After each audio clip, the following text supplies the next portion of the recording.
ನಮಸ್ತೆ ಎಜೆ ನ್ಯೂಸ್ಗೆ ಸ್ವಾಗತ. ಹಾಸನ ಜಿಲ್ಲೆಯ ಹಿರಿಯ ಕಾಂಗ್ರೆಸ್ ನಾಯಕರು ಆದ ಪಟೇಲ್ ಶಿವಪ್ಪನವರು ಸೋಮವಾರದಂದು ಹಾಸನ ನಗರ ಅಭಿವೃದ್ಧಿ ಪ್ರಾಧಿಕಾರದ ಅಧ್ಯಕ್ಷರಾಗಿ ಅಧಿಕಾರ ಸ್ವೀಕಾರ ಮಾಡಿದ್ದಾರೆ. ನಂತರ ಮಾತನಾಡಿದರು.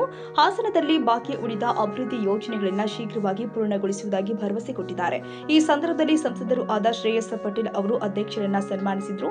ಈ ಸಂದರ್ಭದಲ್ಲಿ ರಾಜ್ಯಸಭೆ ಮಾಜಿ ಸದಸ್ಯರು ಆದ ಶ್ರೀ ಎಚ್.ಕೆ. ಜವರೇಗೌಡರು ಸೇರಿ ಪಕ್ಷದ ಹಿರಿಯ ಮುಖಂಡರು ಹಾಗೂ ಕಾಂಗ್ರೆಸ್ ಕಾರ್ಯಕರ್ತರು, ಶಿವಪ್ಪನವರ ಅಭಿಮಾನಿಗಳು ಉಪಸ್ಥಿತರಿದ್ದರು. Parvez Ahmad, AJ news.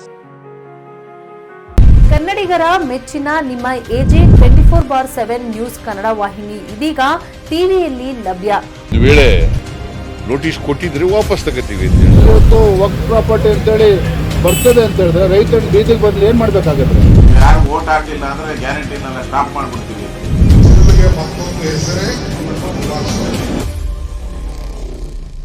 ಕರ್ನಾಟಕ ಮತ್ತು ದೇಶ ವಿದೇಶ 360 ಡಿಗ್ರಿ ಸುದ್ದಿ ಹಾಗೂ ಉತ್ತರ ಕರ್ನಾಟಕ, ಬೆಳಗಾವಿ, ಬಾಗಲಕೋಟೆ, ಧಾರವಾಡ, ಹಾವೇರಿ, ಗದಗ, ಬಿಜಾಪುರ ಜಿಲ್ಲೆಯ ಕ್ಷಣ ಕ್ಷಣದ ವಿವರವನ್ನ ಪಡೆಯುವುದಕ್ಕೆ ಎಜೆ 24/7 ನ್ಯೂಸ್ ಕನ್ನಡ ವಾಹಿನಿಯನ್ನ ಲೈಕ್ ಮಾಡಿ, ವಿಡಿಯೋಗಳನ್ನ ಶೇರ್ ಮಾಡಿ, ಕಮೆಂಟ್ ಮಾಡುವ ಮೂಲಕ ನಮ್ಮ ವಾಹಿನಿಗೆ ಸಹಕಾರ ನೀಡಿ ಮತ್ತು ಚಾನೆಲ್ ಅನ್ನ ಸಬ್ಸ್ಕ್ರೈಬ್ ಮಾಡಿ. ಧನ್ಯವಾದಗಳು.